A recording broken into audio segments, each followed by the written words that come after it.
Magandang araw sa ating lahat mga boxing fans sa mang panig ng mundo. Ang labanan o bakbakan na ating tatalakayin ngayon ay ang sa pagitan nitong si Kazuto Ayuka kontra Josber Perez. Fight schedule po nito, Disyembre 31 taong kasalukuyan. New Year's Eve po yan mga kaibigan.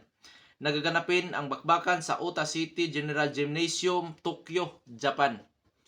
Magsisilbing challenger itong si Josber Perez po sa kasalukuyang hawak nitong si Kazuto Ayuka na WBA World Super Flyweight title. Mga kaibigan, maghahayag po tayo ng sarili nating fight prediction and analysis. Pero bago natin yan simulan, inaanyahan ko po kayo na sana suportahan po nyo ating munting channel sa pamamagitan po ng pag-like, pag-share at higit sa lahat sa pag-subscribe. Maraming salamat po. Okay, pagpatuloy na natin ang ating pinaka-main topic na kung saan maghahayag po tayo ng sarili nating fight prediction and analysis sa labanan sa pagitan ni Kazuto Ayuka at Josber Perez. Itong si Josber Perez po mga kaibigan ay may impresibong kartada. 20 wins with 18 wins coming by way of knockout, may 3 talo, ngunit wala pang naitalang tabla. Sa kanyang 3 talo, isang beses pa po lamang ito nakatikim ng knockout. Na kung saan yung pagkatikim niya ng knockout mga kaibigan, napakatagal na panahon. At sa susunod na mga talo nito ay puro natatalo na naman siya sa pamamagitan po ng puntusan. Sa ngayon, may edad dito na 28 anyos at ang height nito ay 5 foot and 5 inches o 165 cm. Orthodox ang kanyang stance, may knockout ratio na 90%. So napakataas pala na knockout ratio nito. Huling lumaban September 15 taong kasalukuyan. Nakalaban nito si Jose Farpan na kung saan panalo by 4th round knockout itong si Josber Perez.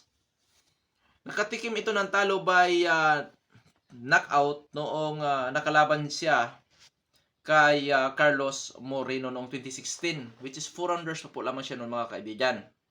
2019, nakalaban ito si Robert Barrera na kung saan natalo siya by unanimous decision, at sa isang world title bout kontra Artem Dalakyan na kung saan nakataya doon ang WBA World Flyweight title, talo siya by unanimous decision. So dito mga kaibigan, pagdating sa karanasan nitong si Josber Perez, minsan na siya napapalaban bilang world title challenger. Okay, skills, all around fighter po ito mga kaibigan. Ibig sabihin, magaling sa teknikalan at taglay ang husay sa pagbato ng mga jab at mga kombinasyon, ganon. At may defensive style, pressure fighter style, may counter-punching ability, willing din sa brulan o tututong na bakbakan. Magalaw ito gamit ang kanyang footwork, in and out movement, head movement, may pagka-agresibo, taglay ang power, hand speed, na kung saan napaka-epektibo ang kanyang 1-2 combination, at epektibo din siya sa long range na bakbakan po mga kaibigan. Kaya nasabi kong all-around boxer o fighter itong si Josber Perez. Pagdating sa ranking, rank number 6 ito sa WBA na kasalukuyang hawak ni Kazuto Ayuka. Ito naman si Kazuto Ayuka mga kaibigan, may impresibong kartada, 30 wins with 15 wins coming by way of knockout, may 2 talo at may 1 tabla. Sa kanyang 2 talo, natatalo lamang ito sa pamamagitan ng puntusan. May edad na 34 anyos at ang height nito ay 5 foot and 4.5 inches, reach 64.5 inches. Orthodox ang kanyang stance, knockout ratio 50%. Huling lumaban, Hunyo 24 taong kasalukuyan, nakalaban niya sa rematch si Joshua Franco na kung saan ay panalo ni Kazuto Ayuka ang kanyang laban kay Franco by unanimous decision. Experience ni Kazuto Ayuka. 2011, ito po ay nag-world champion sa minimum weight division na kung saan nahawakan niya ang WBC. 2012, nag-unified ito na kung saan nakataya ang WBA at WBC. Diyan pa rin sa minimum weight division. Panalo siya by unanimous decision. 2012, tumaas ito ng timbang. Doon na sa flyweight division siya nangampanya na kung saan nakalaban niya si Jose Alfredo Rodriguez. Nakataya ang WBA World Flyweight title bakante. Na kung saan ay panalo ni Kazuto Ayuka ang laban kontra Rodriguez by 6 round technical knockout. 2013, nagkaroon siya ng 3 laban na kung saan dinidipinsahan lamang niya ang kanyang titulo. 2014, nakalaban niya si Amnat Ruenrong Nakataya ang IBF World Flyweight title na kung saan natalo si Kazuto Ayuka sa kanyang laban kay Renrong by split decision. Ngunit noong 2015 po mga kaibigan, napalaban na naman ito sa isang world title bout na kung saan nakataya ang WBA World Flyweight title na kung saan nakalaban niya si Carlos Rebico. Panalo by majority decision itong si Kazuto Ayuka. 2015, nagdepensa na lang siya. Nagkaroon siya ng tatlong laban. 2016, dinipinsan pa na niya ang kanyang naturang titulo which is yung WBA. At hanggang 2017 na kung saan nagkaroon siya ng 5 pagdidipinsa o matagumpay na 5 pagdidipinsa sa kanyang WBA World Flyweight title.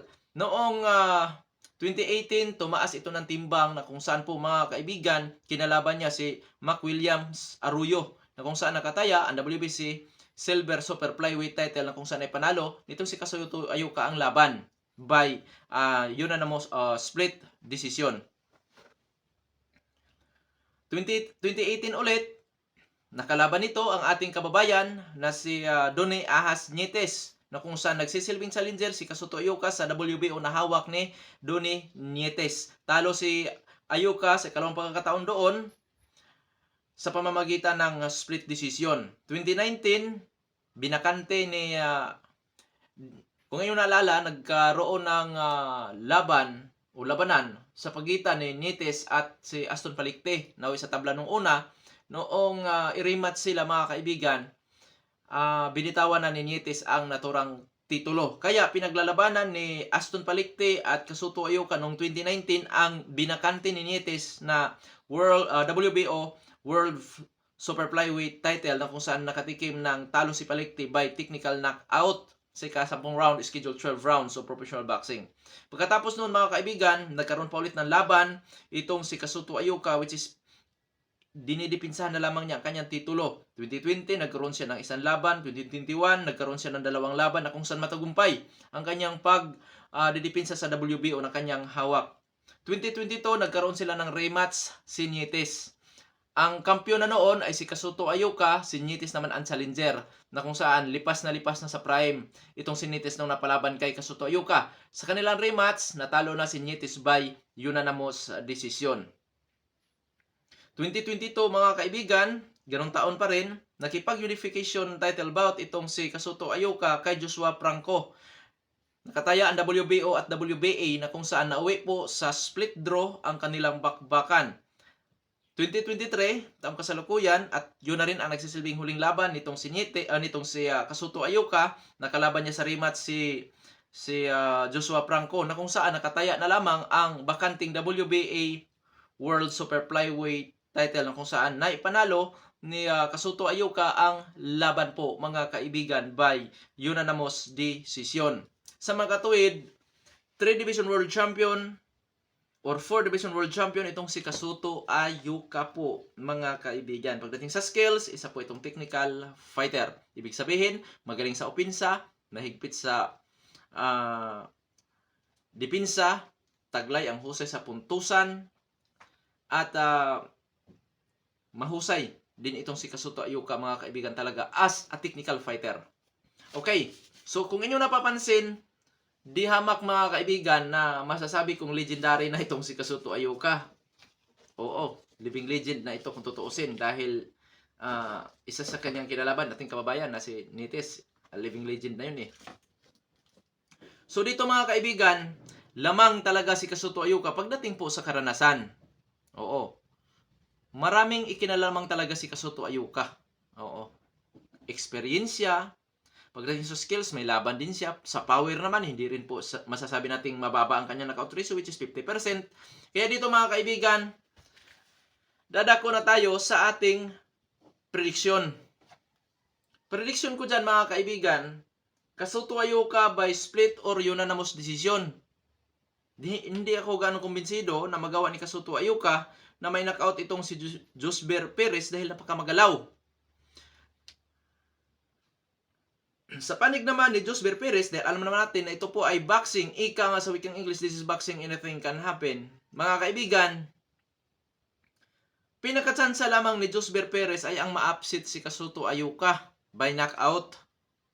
Oo. Kung sa puntusan naman, gamit din ang kanyang skills, posible din yan mga kaibigan, lalo na't kalakasan niya ngayon, which is 28 years old kontra sa 34 years old na si Kasoto Ayuka. Bagamat pareho na sa prime ito, pero iba talaga yung 28 years old ikumpara sa 34 years old na mga kaibigan. Pero ganun pa man, pinakatsansa lang talaga ni Josber Perez dito ay ang upset po mga kaibigan, knockoutan o puntusan. Yan po ang ating prediction and fight analysis dito sa nalalapit na laban ni Kasoto Ayuka kontra Josber Perez. Hanggang dito na lamang, ito Pandong Sports PH. Maraming salamat po.